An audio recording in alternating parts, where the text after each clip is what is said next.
మరచితివా దేవతనయుడవు పరలోక అధిపతివి దేవతనయుడవు పరలోక అధిపతివి.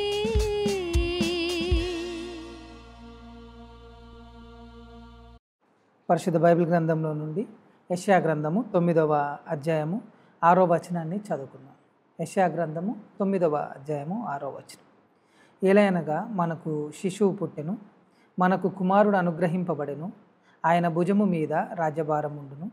ఆశ్చర్యకరుడు, ఆలోచనకర్త, బలవంతుడైన దేవుడు, నిత్యుడగు తండ్రి, సమాధానకర్తయగు అధిపతి అని అతనికి పేరు పెట్టబడును. దేవుడు తన పరిశుద్ధ వాక్యము మనందరి వినికిడిలో దీవించిన గాక. ప్రార్థించుకున్నాం. మహోన్నతుడా మా దేవ, మీకు వందనాలు. ఈ ఉదయకాల సమయం, ఈ 40 దినాల ధ్యానముల్లో మేమందరము ఈ రీతిగా చేరి మీ యొక్క నామాలని తలపోసుకొంచు మమ్మల్ని మేము పరీక్షించుకుంచు మీ వాక్యపు వెలుగులో ఎదగడానికి, మీ వాక్యం చేత మేము బలపరచబడడానికి ఇస్తున్నటువంటి శ్రేష్టమైన సమయాన్ని బట్టి మీకు వందనాలు. మా నోటి మాటలు, మా అందరి హృదయ ధ్యానములు మీ దృష్టికి అంగీకారం అగినట్లు చేయమని, మీ నడిపింపు మాకు అనుగ్రహించమని యేసు పరిశుద్ధ నామమున వేడుకుంటున్నాం తండ్రి, ఆమేన్. దేవుని నామమునకు మహిమ కలుగును గాక. ఈ ఉదయకాల సమయాన్ని బట్టి దేవునికి వందనాలు. Living like Jesus, the power of his names. యేసులా జీవించుట, ఆయన నామముల యొక్క గొప్పతనాన్ని తెలుసుకొనడానికి దేవుడు తన కృపను అనుగ్రహిస్తూ ఉన్నాడు. యేసు ప్రభు వారికి ఇవ్వబడినటువంటి నామాల్లో ఒక శ్రేష్టమైనటువంటి నామము ఆశ్చర్యకరుడైనటువంటి దేవుడు. ఆశ్చర్యకరుడుగా ఆయన పిలువబడ్డాడు. The wonderful God. దేవుడు ఆశ్చర్యకరుడుగా, ఆశ్చర్యక్రియలు చేయువాడిగా ఆయన పిలువబడ్డాడు. ఎప్పుడో 800 సంవత్సరాల పూర్వమే యెషయా ప్రవక్త ప్రవచనాత్మకంగా చెప్పినటువంటి మాట. ఆయన ఆశ్చర్యక్రియలు చేసేటటువంటి వాడు. ఆయన పేరే ఆశ్చర్యకరుడుగా యెషయా ప్రవక్త ప్రవచించాడు. ఆ ప్రవచన నెరవేర్పుగా యేసు ప్రభు వారు పుట్టినప్పుడు, కానీ ఆయన యొక్క ప్రతి దాంట్లో కూడా ఎంతో గొప్ప కార్యాలు అక్కడ జరిగించబడ్డట్లుగా మనం చూస్తూ ఉన్నాం.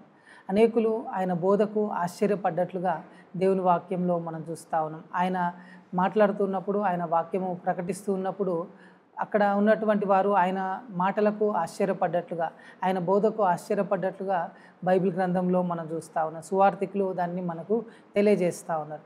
యేసు ప్రభువు ఒక ఆశ్చర్యకరుడుగా ఆయనను బైబిల్ గ్రంథము మనకు పరిచయం చేస్తూ ఉంది. సువార్తల్లో మనము ఆయన ఆశ్చర్యక్రియలను చూస్తూ ఉన్నాం. ఆయన ఏమేమి జరిగించాడో, ఏ రీతిగా జరిగించాడో మరి సువార్తల గ్రంథంలో, సువార్తలలో మనము వాటిని చాలా చక్కగా చూస్తూ ఉన్నాం. కాబట్టి ఈ ఉదయకాల సమయంలో యేసు ప్రభు వారి యొక్క క్రియలను మనం జ్ఞాపకం చేసుకుంటూ ఆయనను ఆశ్చర్యకరుడుగా మనము ఆయనను తెలుసుకొనడానికి కొన్ని మాటలు, ఒక 3 విషయాలు మీతో నేను పంచుకోవాలని ఇష్టపడతాను. మొట్టమొదటిగా ఆయన ఎంత గొప్పవాడు, ఎంత ఆశ్చర్యకరుడు అనంటే he can turn the water into wine. ఆయన మొదటి సూచక్రియను యోహాను సువార్తికుడు 2వ అధ్యాయంలో యేసు ప్రభు వారిని దేవుని కుమారుడిగా, సన్ ఆఫ్ గాడ్గా పరిచయం చేస్తూ 2వ అధ్యాయంలో ఆయన చూపించినటువంటి మొదటి క్రియ ఏంటి అనంటే నీటిని ద్రాక్షరసంగా మార్చేటటువంటి కార్యము యేసు ప్రభు వారు చేసిన మొట్టమొదటి సూచక్రియగా, గలిలయలోని కానాలో జరిగినటువంటి ఈ సూచక క్రియగా యేసు ప్రభు వారిని మనకు యోహాను సువార్తికుడు పరిచయం చేస్తూ ఉన్నాడు. యోహాను ఒక విభిన్నమైనటువంటి కోణంలో నుండి ఈ సువార్తను, యోహాను సువార్తను మన ముందు ఉంచాడు. ఈ 3 సువార్తికులు మత్తయి, మార్క్, లూకా సినాప్టిక్ గాస్పల్స్గా, సమదృక్పథ సువార్తలుగా ఉన్నప్పటికీ యోహాను సువార్త అందుకు మరి ఆయన చాలా భిన్నమైనటువంటి కోణంలో యేసు ప్రభు వారి యొక్క పరిచయము, ఆయన యొక్క పనులను, ఆయన యొక్క క్రియలను మనకు చూపిస్తూ ఉన్నాడు. వేరే విధంగా అంటే ఆయన దాదాపుగా 90 సంవత్సరాల పైబడినటువంటి వయసులో ఆయన పరిశుద్ధాత్మ ప్రేరణ చేత ఈ యోహాను సువార్తను రాస్తూ ఉన్నాడు.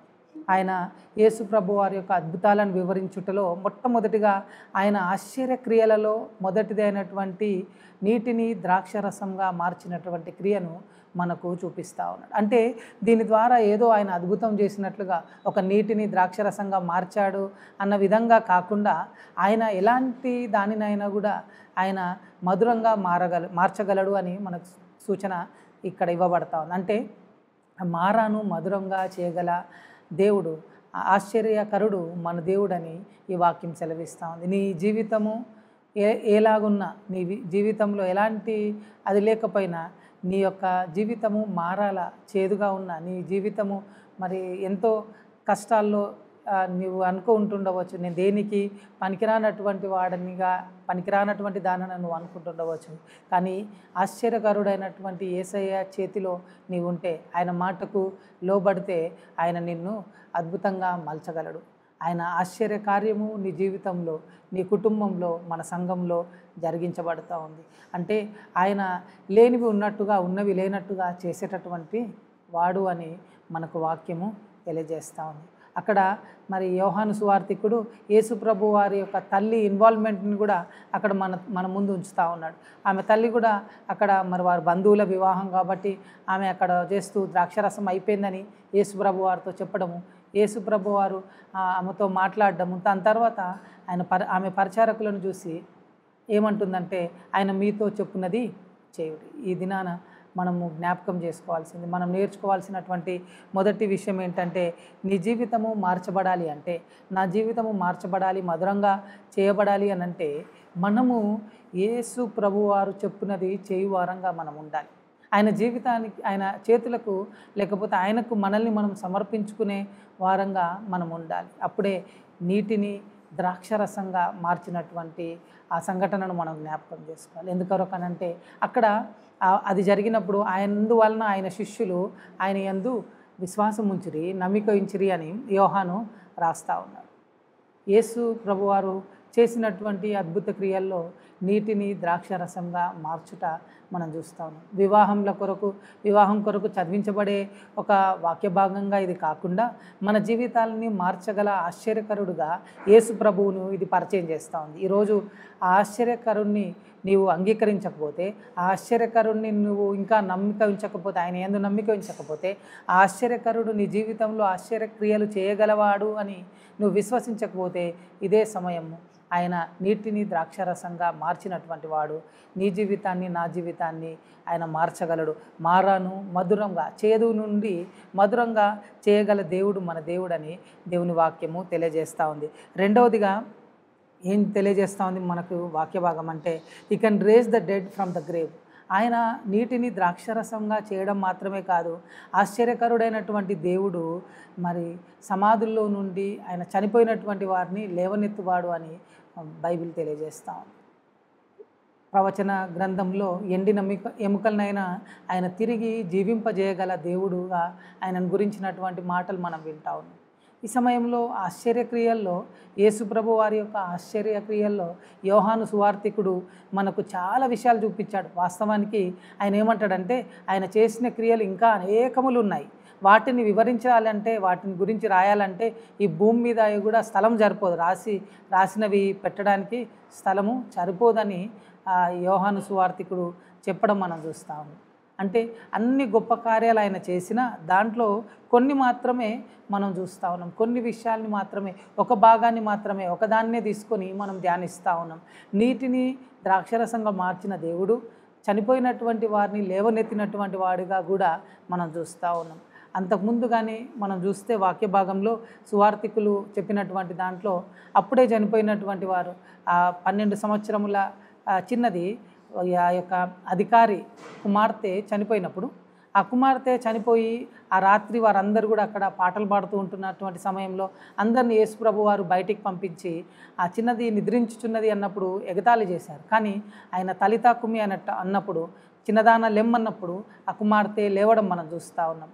మరి ఒక విధవరాలి ఒక్కగానొక్క కుమారుడు చనిపోయి ఊరి గవని యొద్దకు బయటికి తీసుకుని వస్తున్నప్పుడు యేసు ప్రభు వారు పాడెను ముట్టి అక్కడ ఆపి ఆ కుమారుణ్ణి బ్రతికించినట్లుగా, తల్లికి అప్పగించినట్లుగా వాక్యం సువార్త మనకు తెలియజేస్తూ ఉంది. ఆయన ఆశ్చర్యక్రియలు అనేకం ఉంటా ఉన్నాయి.